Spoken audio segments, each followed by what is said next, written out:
नमस्कार साथियों, हमारे YouTube चैनल पर आपका स्वागत है। साथियों, chapter 2 high school class science के अंतर्गत ये अम्ल क्षार लवण का पार्ट 2 है। यहाँ पर हम स्टार्ट करते हैं पीएच पैमाने से। तो पीएच पैमाना क्या होता है? अम्ल क्षार सूचकों का उपयोग करके हम अम्ल और क्षार की तो पहचान कर सकते हैं कि कौन सा अम्ल है, कौन सा क्षार है, परंतु उनकी प्रबलता हम ज्ञात नहीं कर सकते। तो उनकी प्रबलता ज्ञात करने के लिए एक पैमाने को विकसित किया गया है, जिसे हम पीएच पैमाना कहते हैं। इस पैमाने पर 0 से 14 तक के अंक लिए जाते हैं और यहाँ पर जो पीएच 0 होता है वो अति यानी कि प्रबल अम्ल होता है और पीएच बराबर 7 पर उदासीन होता है यानी कि नाम्ल न क्षार, और पीएच बराबर 14 पर यह प्रबल क्षार होता है। तो ये एक पैमाना है। इस प्रकार से कलर के अकॉर्डिंग इसको बताया गया है। यहाँ पर जो रेड की ओर बढ़ते हैं तो वह अम्लीयता प्रदर्शित करता है, जब ब्लू की ओर बढ़ते हैं जैसे डार्क ब्लू तो वह अधिक क्षारीय हो जाता है। अब इसके कुछ उपयोग हैं दैनिक जीवन में पीएच पैमाने के, ये हम देखेंगे। तो सबसे पहला आता है पौधों एवं पशुओं में जो पीएच का क्या प्रभाव पड़ता है, ये संवेदनशील होते हैं या नहीं होते हैं। तो हमारा शरीर 7 से 7.8 पीएच परास के बीच कार्य करता है और वर्षा का जल का पीएच मान 5.7 से कम होता है। अगर इससे कम होता है तो उसको हम अम्लीय वर्षा कहते हैं, क्योंकि पीएच मान कम हो गया यानी कि अम्लता बढ़ गई। और अच्छी फसल के लिए पौधों के लिए एक विशेष पीएच परास की आवश्यकता होती है, यानी कि उससे अधिक या कम होने पर हम पौधे के लिए हानिकारक हो सकता है। इसलिए समय समय पर मिट्टी की जांच की जानी चाहिए, जो एक आदर्श मिट्टी होती है, यानी कि जो पौधे के लिए आवश्यक पीएच होता है वो हमारा 4.8 आवश्यक है। तो इससे भी हम पौधे के लिए बच सकते हैं, उसको नुकसान ना पहुँचे। नंबर तो है पाचन तंत्र का पीएच मान। हमारे पेट में हाइड्रोक्लोरिक अम्ल पाया जाता है और यह पेट को हानि पहुंचाए बिना भोजन पचाने में हमारी सहायता करता है। और यदि पेट की अम्लता बढ़ जाती है यानी कि अम्ल की मात्रा बढ़ जाती है तो हमें जलन का अनुभव होता है, पेट के अंदर एसिडिटी बनती है। इसको बंद करने के लिए, इससे बचने के लिए हमें एंटासिड औषधियों का उपयोग किया जाता है या क्षार का उपयोग किया जाता है। अब आते हैं पीएच परिवर्तन के कारण दंत क्षय यानी कि दांत का नष्ट होना।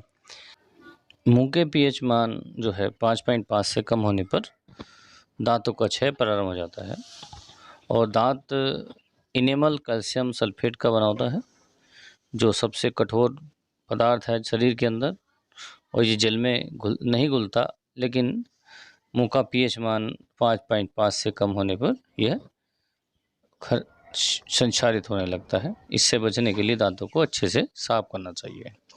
अब आते हैं लवण पर।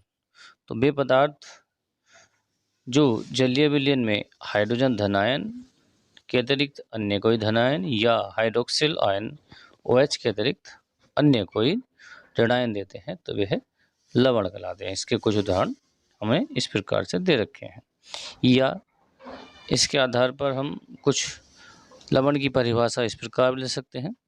किसी अम्लीय क्षारक की उदासीकरण अभिक्रिया से प्राप्त आयनिक जो ठोस पदार्थ होता है वो लवण कहलाता है। जैसे क्षार और अम्ल लिया, इससे क्या बन गया, हमने NH4Cl बना, ये जो है एक लवण है। और जलीय विलयन में अम्ल व क्षार की उदासीकरण अभिक्रिया के फलस्वरूप लवण व जल प्राप्त होता है। इस क्रिया को उदासीकरण अभिक्रिया कहते हैं। तो जैसे हमने क्षार लिया NaOH और अम्ल लिया HCl, क्या बन गया, लवण बन गया और यहाँ पर जल प्राप्त होता है।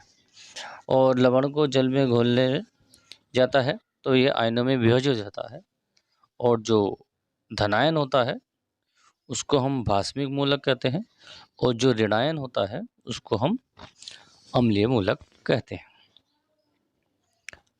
जैसे इसका उदाहरण हम ले सकते हैं, जैसे NaCl को हमने घोला तो ये Na पॉजिटिव और Cl निगेटिव में वियोजित हो जाता है।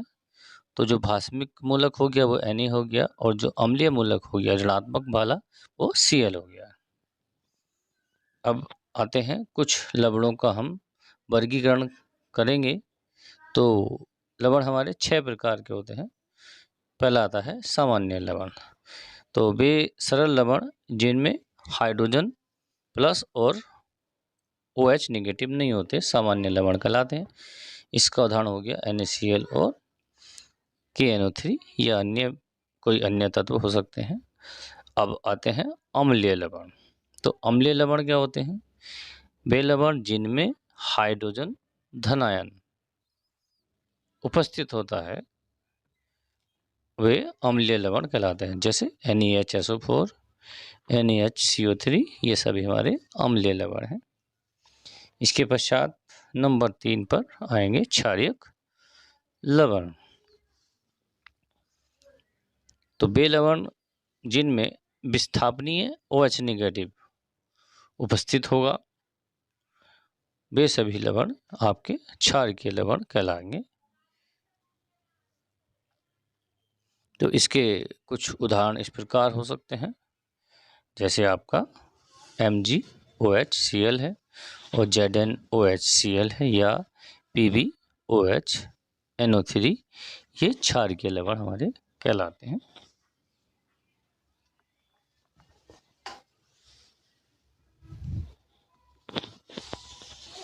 अब आते हैं मिश्रित लवण। वे लवण जिनमें एक या एक से अधिक धनायन या ऋणायन उपस्थित होते हैं मिश्रित लवण कहलाते हैं। तो इसके उदाहरण हम ले सकते हैं, जैसे NaKSO4 तथा Ca और ब्रैकेट में OCl और Cl, या हम CaOCl2 भी इसको कह सकते हैं, जो हमारा ब्लीचिंग पाउडर का फॉर्मूला होता है।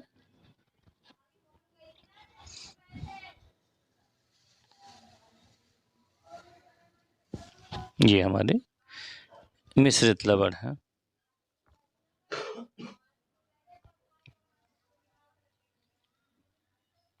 इसके पश्चात अब आते हैं नंबर 5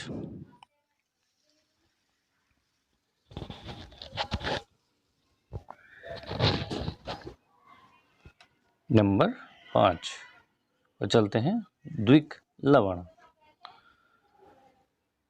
दो सरल लवणों के जलीय विलयन के बाष्पीकरण से प्राप्त लवण को हम द्विक लवण कहते हैं। द्विक लवणों में सरल लवणों का अनुपात निश्चित होता है तथा इसका अस्तित्व केवल ठोस अवस्था में होता है और जल में घोलने पर दोनों एक साथ आ जाते हैं, और जलीय विलयन में ये सरल लवणों के आयनों में वियोजित हो जाते हैं। और इसके एग्जाम्पल क्या हो सकते हैं, जैसे फिटकरी और मोहर लवण। इनमें दोनों सूत्र आपके अलग अलग देखे जा सकते हैं। इसके पश्चात आते हैं संकर लवण।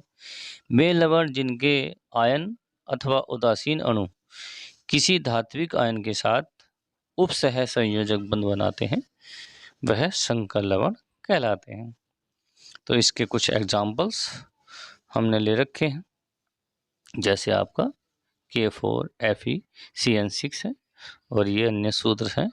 इसी प्रकार से ये सभी क्या है, संकर लवण के कुछ उदाहरण दे रखे हैं। और संकर लवण को जल में घोलने पर यह संकर आयन प्राप्त होते हैं। विलयन में संकर आयन अपने अवयव में विभाजित नहीं होते या उनके आयनों की मात्रा बहुत कम होती है। तो ये इनमें इस प्रकार से गुण पाया जाता है। इस प्रकार ये हमारे लवणों के कुछ प्रकार थे। अब हम कुछ महत्वपूर्ण जो लवण हैं उनकी बनाने की विधि, उनके गुण हम देखेंगे।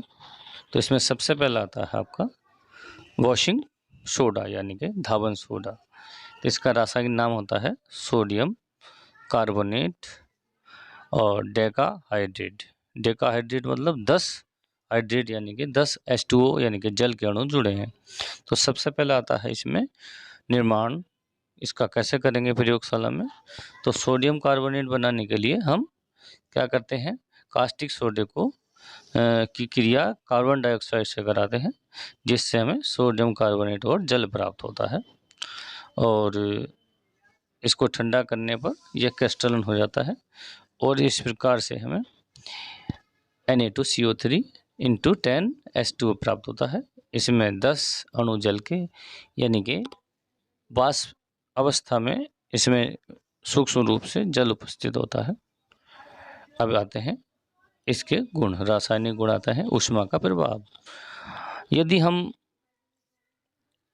सोडियम कार्बोनेट को गर्म करते हैं या शुष्क हवा में खुले में रखते हैं तो अधिकतर इसके जल के अणु बाहर निकल जाते हैं और क्या बचता है, केवल एक अणु बचता है Na2CO3 × H2O। और यदि इसे और अधिक गर्म करा जाएगा तो ये बिल्कुल जल रहित हो जाएगा, यानी कि शुष्क अवस्था में प्राप्त हो जाएगा, हमारा निर्जलीकरण हो जाएगा इसका। अब आता है जल अपघटन।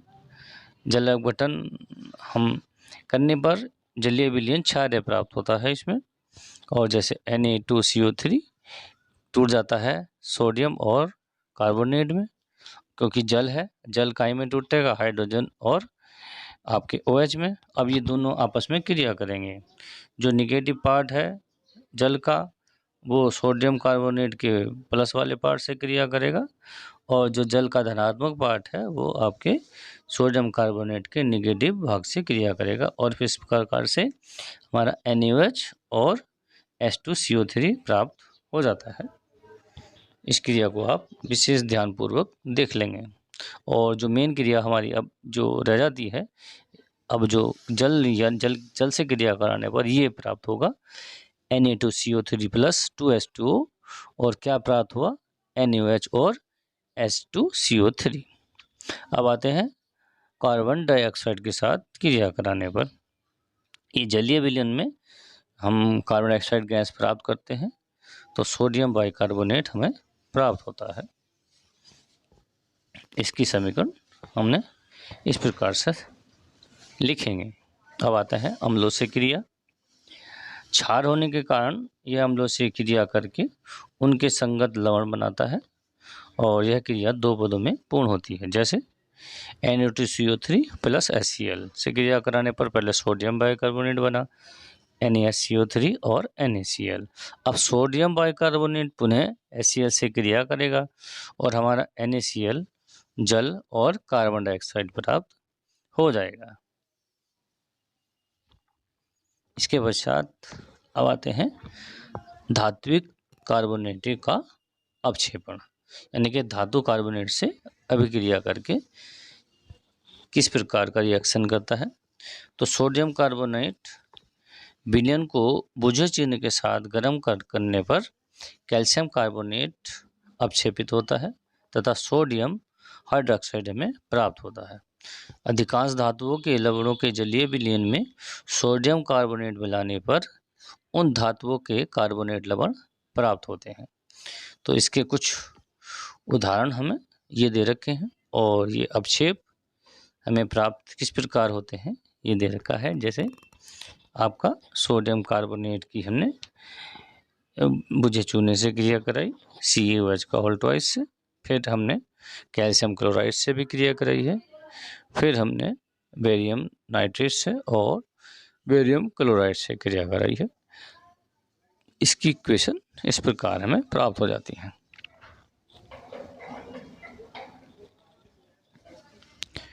नेक्स्ट चलते हैं, इक्वेशन को आप ध्यानपूर्वक देख लेंगे। अब इसके उपयोग में चलते हैं कि आपका इनका कहाँ कहाँ उपयोग होता है। सोडियम आपका नंबर 1 प्रयोगशाला में अभिकर्मक के रूप में, घरों में सफाई जैसे कपड़े धोने में, जल की कठोरता को दूर करने में, खाने का सोडा यानी कि सोडियम बाइकार्बोनेट बनाने में, या सुहागा बोरेक्स बनाने में, या साबुन, कांच तथा कागज उद्योग में, अनेक धातुओं के धातुकर्म में, और रंजक यानी कि रंगाई में, आग बुझाने वाले यंत्र में, और PbNO3 का होल ट्वाइस के साथ मिलाकर सफ़ेदा बनाने में इसका उपयोग पेंट के रूप में काम आता है और जल की स्थायी कठोरता दूर करने में। नंबर 2 पर सोडियम क्लोराइड का उपयोग करके, यानी कि नमक से भी इसको हम बना सकते हैं। इसके लिए हमें क्या करना पड़ेगा, सोडियम क्लोराइड यानी कि नमक के घोल में कार्बन डाइऑक्साइड प्लस अमोनिया अगर हम प्रवाहित करें तो हमें अमोनियम क्लोराइड और सोडियम बाइकार्बोनेट या सोडियम हाइड्रोजन कार्बोनेट प्राप्त होता है। तो इसकी दूसरी विधि है। अब आते हैं इसके गुणधर्म पर। प्रमुख गुण कौन कौन से हैं। नंबर 1, सोडियम बाइकार्बोनेट एक सफ़ेद रंग का ठोस पदार्थ है। यह जल में घुलनशील या विलय है और जल अपघटन के कारण इसका जलीय विलयन क्षारीय हो जाता है जब इसका जल अपघटन कराते हैं। नंबर 2, ऊष्मा का प्रभाव, यानी कि इसको गर्म करने पर यह अपघटित हो जाता है तथा सोडियम कार्बोनेट और कार्बन डाइऑक्साइड तथा जल वाष्प इसका बनता है, यानी कि पानी और कार्बन डाइऑक्साइड इससे अलग हो जाता है। तो इसकी इक्वेशन को अब हम इक्वेशन देखेंगे इसकी। तो जैसे ये है NaHCO3 को गर्म करने पर हमें क्या प्राप्त हुआ, Na2CO3 और जल और कार्बन डाइऑक्साइड। अब नंबर 3 पर आते हैं इसकी अम्लों से क्रिया, रिएक्शन विद एसिड्स। अम्लों से क्रिया कराने पर सोडियम लवण और कार्बन डाइऑक्साइड हमें प्राप्त होता है। तो इसकी इक्वेशन इस प्रकार है। पहले इक्वेशन में HCl से क्रिया कराई है और दूसरी इक्वेशन में हमने H2SO4 से क्रिया कराई है। तो जो हमें तत्व प्राप्त हुए NaCl और Na2SO4 और दोनों स्थितियों में हमें जल और कार्बन डाइऑक्साइड प्राप्त होता है। अब आते हैं उपयोग। प्रयोगशाला में अभिकर्मक के रूप में और ये झागदार पेय पदार्थ बनाने काम आता है और यह ठोस अम्ल यानी कि अग्निशामक यंत्र में आग बुझाने में और दूध में मिलाने में, जिससे दूध फटता नहीं है। एंटासिड के रूप में जैसे पेट की अम्लता को दूर करने में इसका प्रयोग होता है और ब्रेड बनाने में। अब आते हैं बेकिंग पाउडर्स यानी का सोडा बनाने में। बेकिंग सोडा NaCO3 तथा टार्ट्रिक अम्ल को मिलाकर बेकिंग पाउडर बनाया जाता है। टार्ट्रिक अम्ल एक मंद खाद्य अम्ल है। बेकिंग पाउडर को गर्म करने या इसमें मिलाने पर यह निम्नलिखित अभिक्रिया प्राप्त होती है। इसको हम इस प्रकार से देखेंगे। NaHCO3 प्लस H धनायन और क्रिया कराने पर हमें क्या प्राप्त हो, कार्बन डाइऑक्साइड जल और अम्ल का सोडियम लवण हमें प्राप्त होता है। इस अभिक्रिया में उत्पन्न कार्बन डाइऑक्साइड गैस यानी कि CO2 के कारण पावरोटी केक इसमें खमीर उड़ जाता है और खमीर के कारण यह मुलायम और स्पंजी हो जाती है, यानी कि फूल जाती है। तो यह हमारा बेकिंग सोडे के कारण ही होता है, डबल रोटी का बनाया जाना। इसके पश्चात चलते हैं नेक्स्ट, लवण विरंजक चूर्ण। इसका जो सामान्य सूत्र होता है वो CaOCl2 होता है और कैल्शियम क्लोरो हाइपोक्लोराइट इसका रासायनिक नाम होता है। इसके मुख्य अवयव कैल्शियम, क्लोरीन और आपका ऑक्सीजन होते हैं। ये एक प्रकार का मिश्रित लवण है।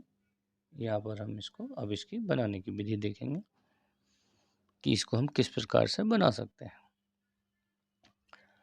जलीय सोडियम क्लोराइड के विद्युत अपघटन से प्राप्त क्लोरीन गैस का उपयोग करके विरंजक चूर्ण बनाया जाता है। अब CaH का वोल्टाइज यानी कि चूर्ण का पानी ले सकते हैं और इसमें क्लोरीन गैस प्रवाहित करने पर आपका विरंजक चूर्ण यानी कि CaOCl2 और प्लस जल प्राप्त होता है। और इसको व्यापारिक स्तर पर यानी कि बड़े लेवल पर बनाने के लिए दो विधि होती हैं। एक हेजन क्लेवर विधि और दूसरी है बेचमैन विधि। ये हमारे पाठ्यक्रम में नहीं है। नेक्स्ट चलते हैं इनके सामान्य गुण।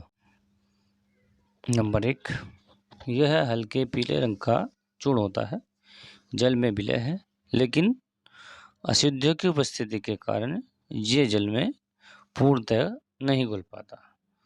इसमें से क्लोरीन की गंध आती है। नंबर 2, ब्लीचिंग पाउडर धीरे धीरे स्वयं अपघटित होता रहता है तथा कैल्शियम क्लोराइड और कैल्शियम क्लोराइड बनाता है।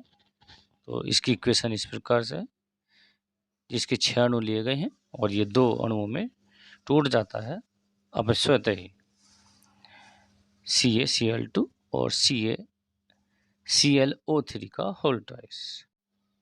नंबर 3, कार्बन डाइऑक्साइड से क्रिया करके क्या बनाता है? क्लोरीन गैस बनाता है, CaCl2 प्लस CO2 और हमारा CaCO3 और क्लोरीन गैस बनता है। नंबर 4, तनु अम्लों के साथ क्रिया करके क्लोरीन गैस मुक्त करता है, जैसे पहला अम्ल ले रखा हमने H2SO4 और दूसरा एसिटिक अम्ल। नंबर 5, जल के साथ क्रिया करने पर यह नवजात ऑक्सीजन बनाता है जो विरंजक क्रिया का कार्य करती है। इसकी इक्वेशन इस प्रकार से है।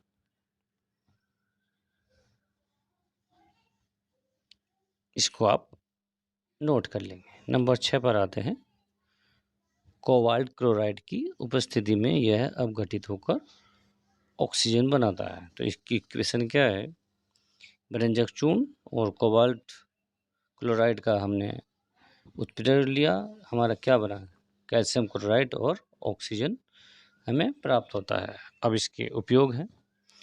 विरंजक चूर्ण यानी विरंजक पाउडर का उपयोग हम कहाँ कहाँ करते हैं?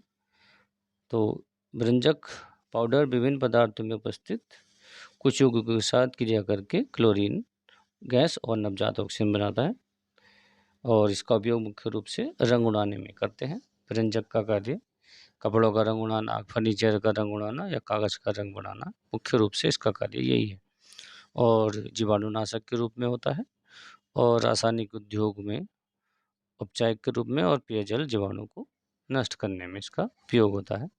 अब आते हैं प्लास्टर ऑफ पेरिस। इसमें बनाने की सबसे पहले इसकी विधि देखेंगे। इसका सूत्र क्या है? CaSO4 का CaSO4 इंटू हाफ H2O या CaSO4 का अल्टवाइस इंटू H2O। तो इसका उपयोग हम जब जिप्सम से करते हैं बनाने। जिप्सम को हम 373 केल्विन पर गर्म करते हैं तो हमें प्लास्टर ऑफ पेरिस प्राप्त होता है। इसकी इक्वेशन हमारी इस प्रकार प्राप्त होती है। जिप्सम को हमने 373 केल्विन पर गर्म करा और हमें CaSO4 into half H2O plus 3/2 जल ये प्राप्त होता है। अब आते हैं इसके गुणधर्म पर।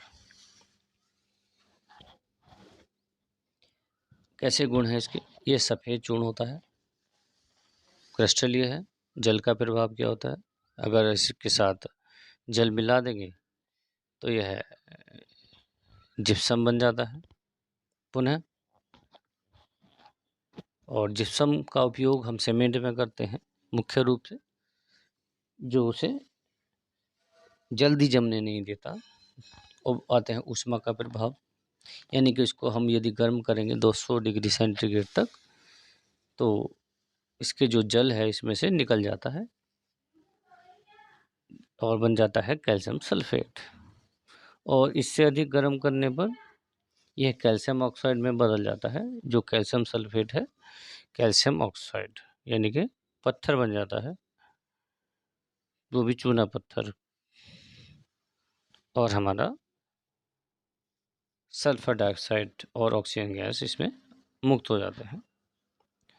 अब आते हैं मुख्य रूप से इसके उपयोग प्लास्टर चढ़ाने में। हड्डी जोड़ते समय जो प्लास्टर लगाया जाता है उस इसीलिए इसे प्लास्टर ऑफ पेरिस कहते हैं। खिलौने बनाने में, मूर्ति बनाने में, चौक बनाने में। अब आते हैं नंबर 4 पर। कागज़ के कारखानों में इसका उपयोग होता है, दांतों के प्लास्टर बनाने में इसका उपयोग और सतह को चिकना बनाने के लिए किया जाता है। तो ये हमारा संपूर्ण पाठ समाप्त हो जाता है। पूरी वीडियो के लिए देखने के लिए धन्यवाद। आपका दिन शुभ हो।